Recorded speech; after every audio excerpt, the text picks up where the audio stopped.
শুভ সকাল। আবার একটা নতুন ভিডিওতে সকলকে স্বাগত। এখন বাজছে সকাল 8:30টার মতো। আজকের দিনটা পুরো মেঘলা হয়ে আছে, তবে একবার রোদও উঠছে আর আকাশটা দেখতে লাগছিল ভারী সুন্দর। কিছুদিন ধরে আমাদের না রাতে ঘুম আসছে না, আর রাতে ঘুমাতে লেট হয়ে যাচ্ছে, এদিকে সকালে উঠতেও বেশ দেরি হচ্ছে। তবে এই সুখের দিনের মেয়াদ আর বেশি দিন নেই, কারণ সামনের বছরই শ্রীহানবাবু স্কুলে ভর্তি হবে। মর্নিং স্কুল মানে তাড়াতাড়ি তো উঠতেই হবে। আর এখানে আমার আর শ্রীহানের 2 কাপ চা রয়েছে। আমি এই লিকার চাটা শ্রীহানকে একটু করে দিই, যদিও এটা চিনি ছাড়াই বানানো হয় আমাদের বাড়িতে। আজকে না দুপুরে রান্নাবান্না নেই, কারণটা পরে বলছি। তাই সকালে হয়েছিল সয়াবিন পটল আলু দিয়ে একটা তরকারি আর ভাত। এটা সকলের জন্যই হয়েছে। সেদিন ওই গোলাপ খাস আম খেয়ে তার এত ভালো লেগেছে, আজকে আবার নিয়ে এসেছে আর বলল কাটতে, তো কাটতে কাটতে পুরো এক থালা হয়ে গেল। আর এখানে শ্রীহানবাবু নিজে পছন্দ করে একটা হিমসাগর তুলেছে, সেটা ওকে কেটে দিচ্ছি। তবে যত প্রকারের আমই খায় না কেন, হিমসাগরটা আমার মনে হয় সব থেকে বেশি টেস্টি। যদিও এক একজনের টেস্ট এক এক রকমের। আমি নিজে আম খেতে খুব একটা পছন্দ করি না, তবে এই ল্যাংড়া আমটা খেতে আমার ভীষণ ভালো লাগে। আর এই বাড়ির বড়দিদের বাড়িতে, মানে আমাদের বড় ননদের বাড়িতে, ওই ল্যাংড়া আমের গাছ রয়েছে। তো ওই জেঠিমা এসে আগের দিন বেশ কিছু দিয়েও গেছে, কাটার জন্য খাওয়াও হয়নি। ওই ফল কেটে বসে খেতে আমার তো বেশ বিরক্ত লাগে। যদি কেউ কেটে দেয় তো টুকটাক একটা দুটো খাওয়া হয়। আগের দিন সন্ধ্যাবেলা জেঠিমা এসেছিলেন, মানে বড়দির শাশুড়ি মা। তো কতগুলো বাসন নেমেছে, সেগুলোই ধুয়ে নিচ্ছিলাম সকালে। এসব কাঁচ চীনামাটির বাসন যত তাড়াতাড়ি তুলে দেওয়া যায় ততই মঙ্গল। সর্ষে পোস্ত আর বেশি করে কাঁচা লঙ্কা দিয়ে বাবার জন্য একটু চুনা মাছ বানিয়ে দিয়েছি। শ্রীহান সয়াবিনটা খুব একটা পছন্দ করে না খেতে, তো ওকে একটু ম্যাগি করে দিলাম। তার ইচ্ছা সে নিজে হাতে খাবে, তার জন্য বিছানার উপরে একটা প্লাস্টিক পেতে দিয়েছি, আর ও ইচ্ছা মতো খাচ্ছে আর সারা গায়ে ছড়িয়েছে। সব চেঞ্জ করতে হবে। এটা আবার কি করছো? ইস, এবার বকি করবো কিন্তু।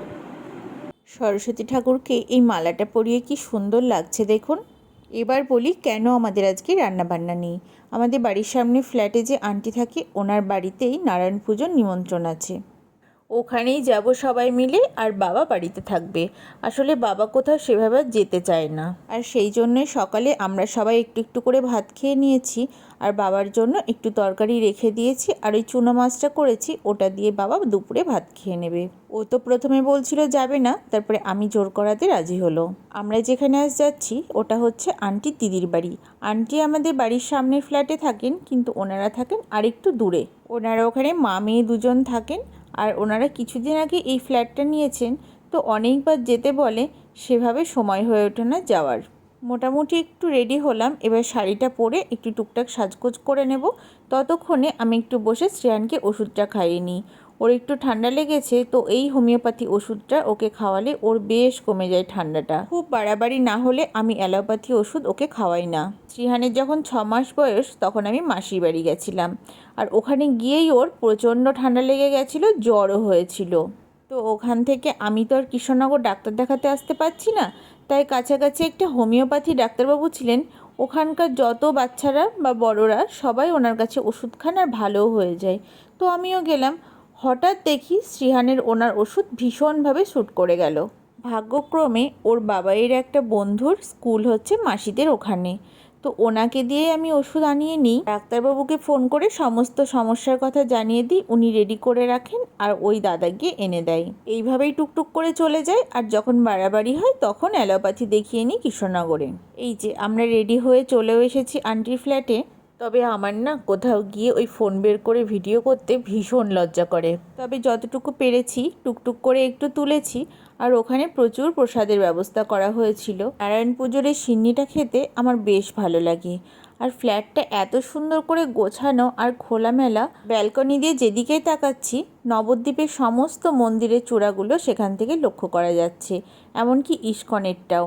আর এখানে বারান্দায় এনারা এত সুন্দর একটা কুমড়ো গাছ লাগিয়েছে। ওনারা বলছেন যে কুমড়ো ডগা খাওয়ার জন্য ওই গাছটা লাগানো হয়েছে। তবে ইচ্ছা থাকলে না ছোট্ট জায়গার মধ্যেও প্রচুর গাছ লাগানো যায়।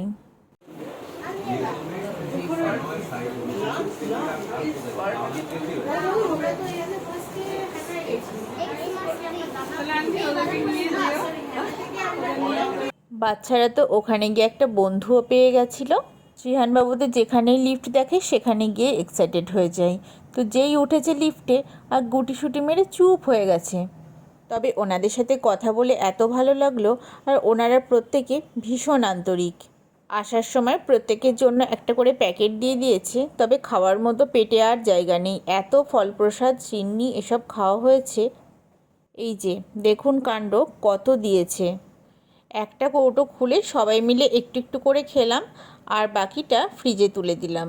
আসলে শ্রীহান্ত সেভাবে কিছু খায়নি, ওকে একটু খাওয়াবো। এখানে রয়েছে ফ্রাইড রাইস, ভাপা পনির, মুগ ডাল, বেগুনি, চাটনি, মিষ্টি। একটা কৌটোতে এত পরিমাণে ফ্রাইড রাইস ছিল, আমরা 3 জন খেয়েও বেশি থেকে যাবে। আর সব থেকে হাসির ব্যাপার হলো শ্রীহানবাবুর জন্য আলাদা করে একটা প্যাকেট দেওয়া হয়েছে।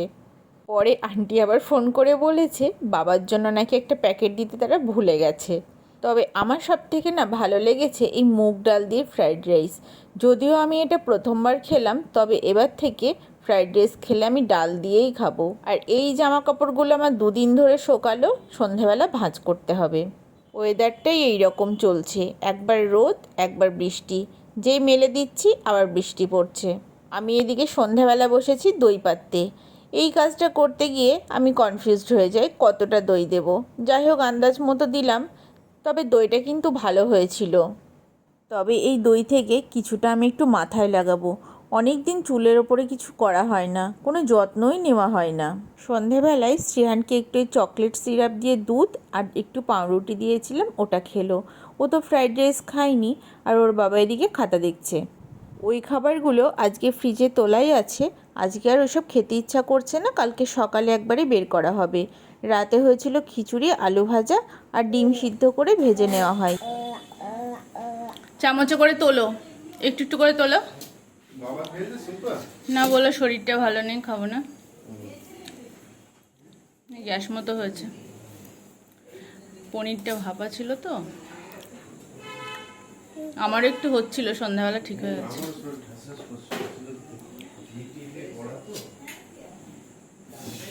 যে কোনো মুখরোচক জিনিসই গ্যাস হবে খেলে। শুধু আলু ভাজা নয়, খিচুড়ি তোলো। আজকে বাবার শরীরটা একটু খারাপ করছে, তাই কিছু আর খাইনি। ওয়েদারটা এত বাজে, মাঝে মাঝে মেঘলা করছে, আর এরকম পেটের সমস্যা, ঠান্ডা লাগা, এগুলো সকলের হতেই আছে। যাই হোক, দুপুরে তো খুব হালকা পালকা খেয়েছিলাম, ভীষণ খিদে পেয়েছিল। খিচুড়িটা খেতে বেশ লাগলো।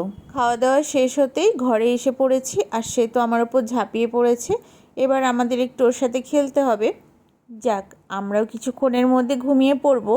আর আজকের ভিডিওটা এই পর্যন্তই। যদি ভালো লাগে অবশ্যই একটা লাইক করবেন, আর চ্যানেলটাকে সাবস্ক্রাইব করে দেবেন। পাশের বেল আইকনটা প্রেস করবেন, যাতে সমস্ত ভিডিও নোটিফিকেশান আপনার কাছে পৌঁছায়। ভালো থাকবেন, সুস্থ থাকবেন।